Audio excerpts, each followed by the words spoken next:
नमस्कार, स्वागत है आपका 8 बजे आज शहर में। आपके साथ मैं हूं कृपाशंकर शर्मा। खबरों को विस्तार से जानेंगे, लेकिन उससे पहले नजर हेडलाइंस पर।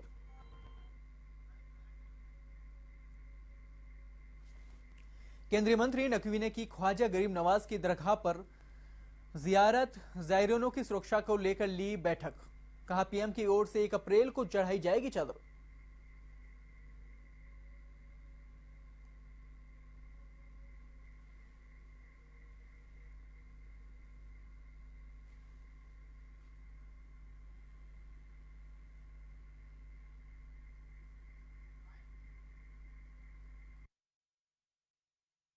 जोधपुर के हरियाढ़ाना गांव के पेड़ काटने से रोकना पड़ा युवती को भारी। पेट्रोल छिड़क कर युवती को जिंदा जलाया।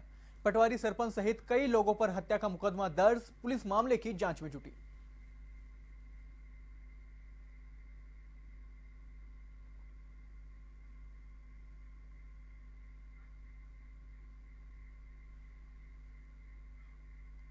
श्रीगंगानगर के अनूपगढ़ में डिजायर अल्टो कार में हुई भिड़ंत। हादसे में 7 लोग घायल। शादी में जाने की खुशियां हुई काफूर। घायलों का चल रहा है इलाज।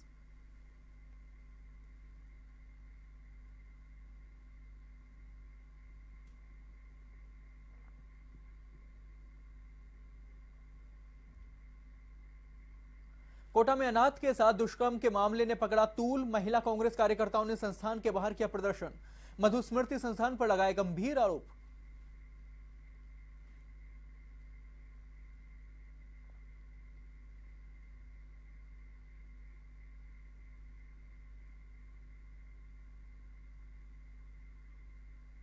भीलवाड़ा में रंगतेरस की धूम। बच्चों और युवाओं के साथ बड़े बुजुर्गों ने भी खेली होली खेली। शहर में कोढ़ामार होली की भी देखी चमक।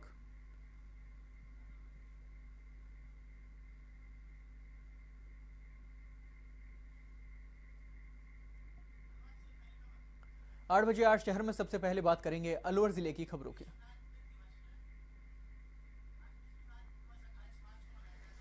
आज विश्व नाद दिवस है, जो कि 28 मार्च को मनाया जाएगा। इस दिवस के उपलक्ष्य में अरावली आर्टिस्ट अकादमी की ओर से विचार गोष्ठी का आयोजन किया गया। जयपुर रोड स्थित नगर बगीची में आयोजित गोष्ठी में वर्तमान में नाट्य कला की दशा और दिशा पर चिंतन किया गया।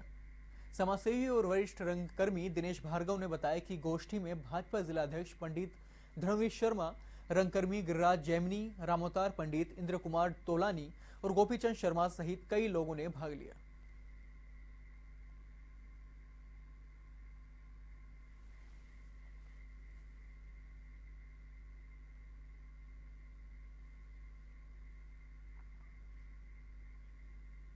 राजस्थान दिवस के उपलक्ष्य में अलवर में भी 27 से 30 मार्च तक विभिन्न कार्यक्रमों का आयोजन किया जाएगा। जिला कलेक्टर मुक्तानंद अग्रवाल ने बताया कि सूचना केंद्र में राजधानी विकास यात्रा विषय पर फोटो प्रदर्शनी का आयोजन किया जाएगा। इसके अलावा 28 मार्च को महल चौक में भजन संध्या आयोजित होगी।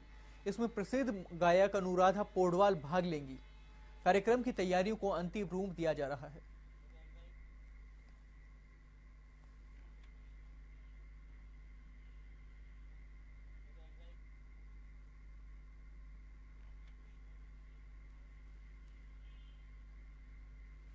बार राज्य सरकार के निर्देश हैं कि धूमधाम के साथ राजस्थान दिवस का आयोजन किया जाए। तो अलवर में हमने इस बार इसको भक्ति संगीत, सूफी गायन और राजस्थानी नाइट, ये 3 हमने कल्चरल इवनिंग्स रखी हैं। 28 तारीख को अनुराधा पौडवाल, जिन्हें अभी हाल ही में पद्मश्री मिला है, उनकी भक्ति संगीत संध्या होगी।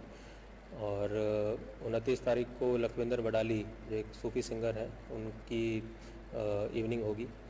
30 तारीख को राजस्थानी कल्चरल नाइट होगी, जिसमें स्थानीय कलाकार और कुछ अन्य लोक कलाकार रहेंगे। इसके साथ ही मेहंदी, चित्रकला, रंगोली, ये सारी प्रतियोगिताएं होंगी। और मशाल दौड़ का आयोजन किया जा चुका है। ग्रामीण खेलकूद और अन्य प्रकार के खेलकूद का आयोजन किया जा चुका है। केंद्रीय अल्पसंख्यक मामलात मंत्री मुख्तार अब्बास नकवी अजमेर आए। उन्होंने ख्वाजा गरीब नवाज की दरगाह में ईरान की ओर से पेश किए गए शिलालेख का लोकार्पण किया। इस मौके पर ईरानी दूतावास के अधिकारी मौजूद रहे।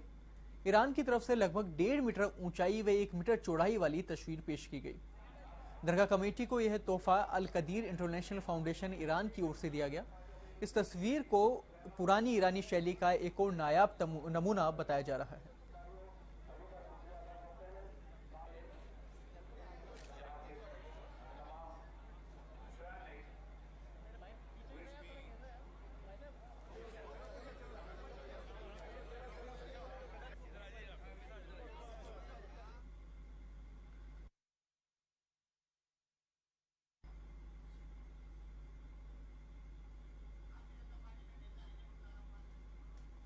भारतीय जनता पार्टी के नेता हैं मुख्तार अब्बास नकवी, जो कि अजमेर आए।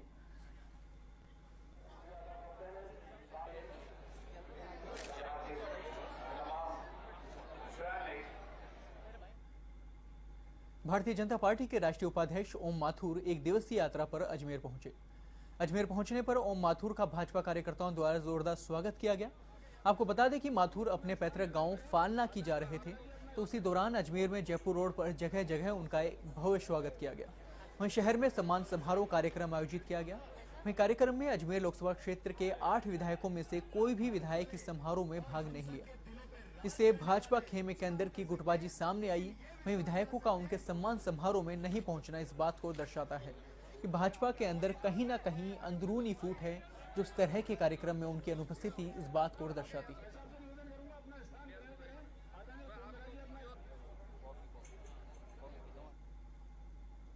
मैं पार्टी का कार्यकर्ता हूं।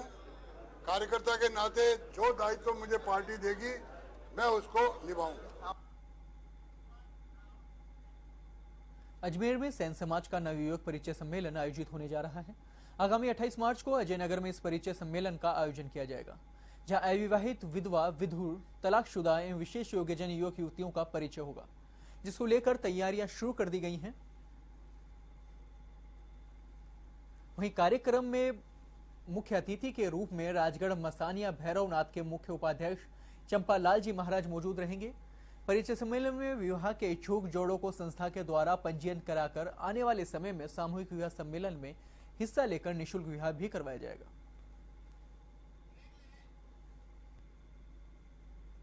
भीलवाड़ा के शास्त्री नगर में चोरों ने ज्वेलरी की दुकान को निशाना बनाते हुए लाखों रुपए के आभूषण और 10,000 रुपए की नकदी पार कर ली। शहर में हुई इस चोरी ने पुलिस की गश्त व्यवस्था की पोल खोल के रख दी है। पीड़ित कमलेश टोनी ने बताया कि चोरों ने दुकान के शटर को तोड़कर वारदात को अंजाम दिया, जिसकी रिपोर्ट थाने में दी है। वहीं पुलिस ने रिपोर्ट के आधार पर चोरों की तलाश शुरू कर दी है।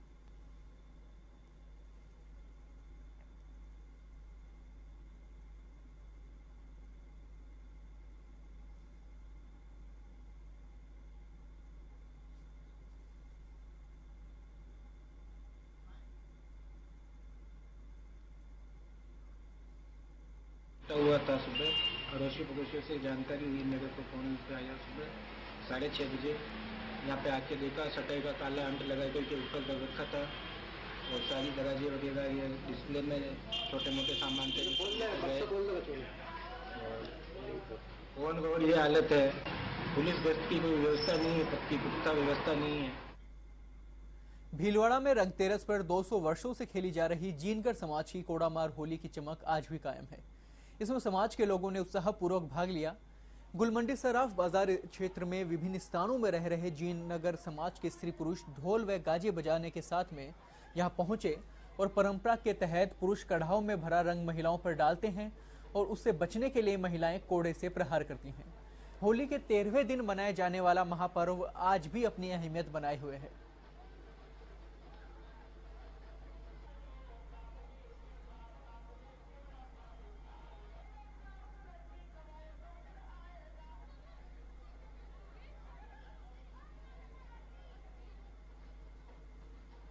विगत 200 वर्षों से अपना यह पारंपरिक त्योहार कोड़ामार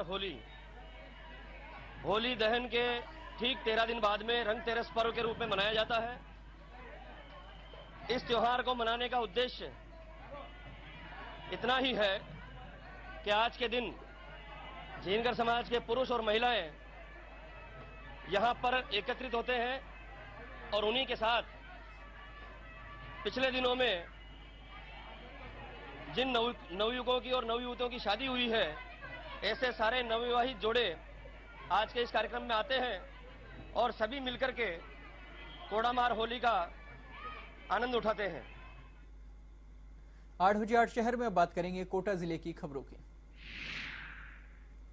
कोटा में माता पिता की मौत के बाद बेसहारा हुए भाई बहन के मकान में मिले पुराने नोटों का मामला पीएम कार्यालय और आरबीआई गवर्नर तक जा पहुंचा है। सांसद ओम बिरला ने भी निजी संस्था में रह रहे भाई बहनों से मुलाकात की और हर संभव मदद का भरोसा दिया।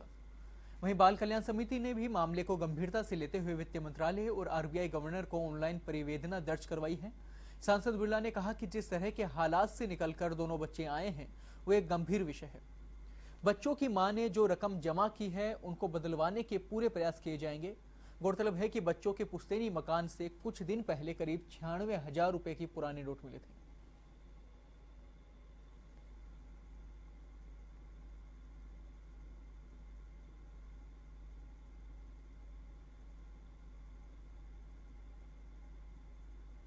सामाजिक न्याय एवं अधिकारिता मंत्री अरुण चतुर्वेदी एक दिवसीय दौरे पर कोटा पहुंचे।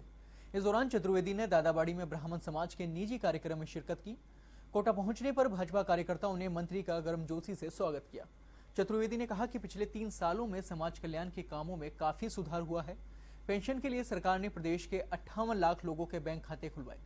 महीने की एक निश्चित तारीख को सभी के खातों में पेंशन ऑनलाइन दी गई। छात्रों की छात्रवृत्ति भी 2010 से बकाया चल रही थी। सरकार ने 2016 तक की छात्रवृत्ति बांट दी है।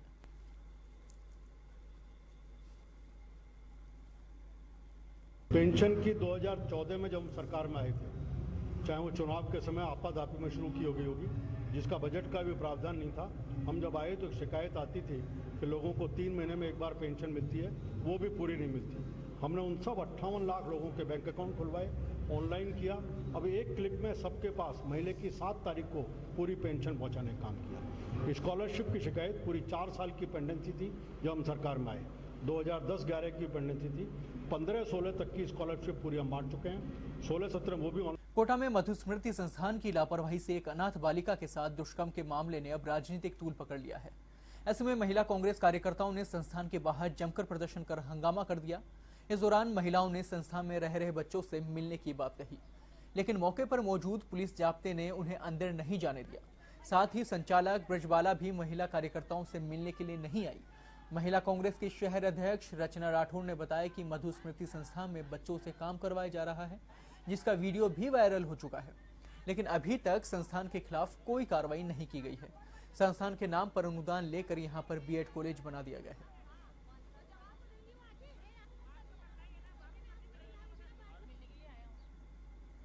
यहाँ से 12 वर्ष की छोटी सी बच्ची यहाँ से इतना परेशान हो गई थी कि उसको भागना पड़ा। भागकर वो नानता नारीशाला में जाना चाह रही थी कि रास्ते में किसी ने बहला फुसलाकर उसके साथ उसको अज्ञात जगह पर लेकर उसके साथ दुष्कर्म किया। दुष्कर्म का ये कोई पहला मामला नहीं है, लेकिन चूंकि अनाथ आश्रम की बच्ची थी, अनाथ आश्रम से भागी थी, मधुस्मृति संस्थान से वो बच्ची भागी है, तो इन लोगों की जवाबदारी बनती है कि वो बच्ची यहाँ से क्यों गई।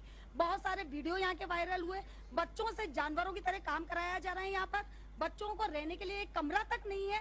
टी शर्ट के नीचे बच्चों को सुलाया जा रहा है। खाने में भी उनको गंदा खाना यहाँ पे परोसा जा रहा है।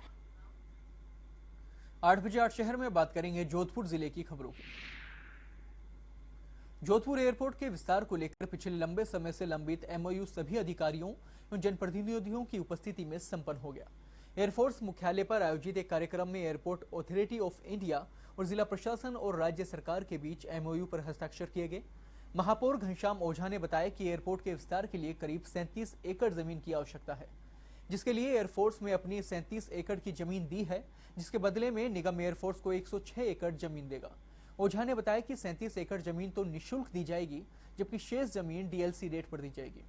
इस एमओयू के होने से पश्चिम राजस्थान के लोगों को एक बड़ी सौगात मिली है और इससे विमानों की संख्या में और कनेक्टिविटी में फायदा होगा। साथ ही महापौर ओझा ने बताया कि जमीन के हस्तांतरण से निगम को 80 करोड़ रुपए की आमदनी भी होगी, जिससे शहर के विकास को गति मिलेगी। वहीं एयरफोर्स अथॉरिटी ने भी उम्मीद जताई कि जल्द ही ये कार्य पूरा हो जाएगा।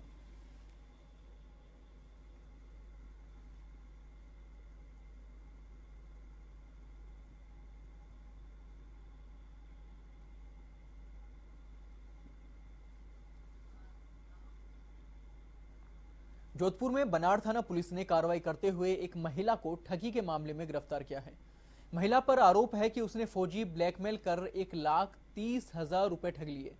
पीड़ित ने इस मामले में आरोपी महिला सहित पति के खिलाफ मामला दर्ज करवाया है, जिसके आधार पर संतोष को गिरफ्तार कर कोर्ट में पेश किया गया, जहां महिला को 2 दिन की रिमांड पर लिया गया है।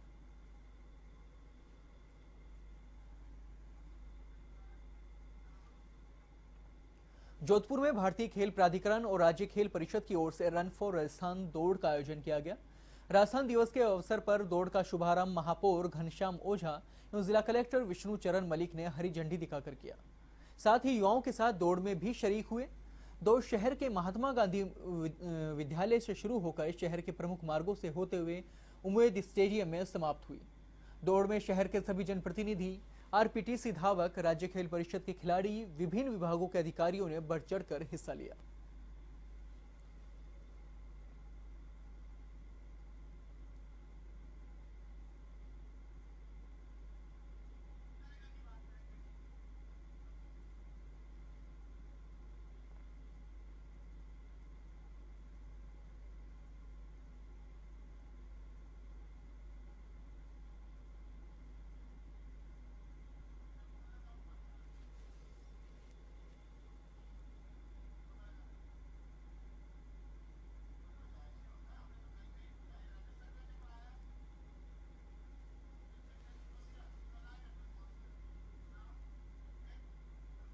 आठ बजे आज शहर में बात करेंगे श्रीगंगानगर जिले की खबरों की। श्रीगंगानगर जिले के अनूपगढ़ में डिजायर व ऑल्टो कार में भिड़ंत हो गई। हादसे में ऑल्टो में सवार 7 जने घायल हो गए। पदमपुर का एक परिवार अपनी कार से घड़साना के एक शादी में जा रहा था। 12P मोड़ पर सामने से आ रही डिजायर गाड़ी से टक्कर हो गई। डिजायर का ड्राइवर मौके से फरार हो गया। ऑल्टो में 2 युवक, 3 महिलाएं और 2 बच्चे सवार थे, जिन्हें तुरंत राजकीय चिकित्सालय अनूपगढ़ लाया गया।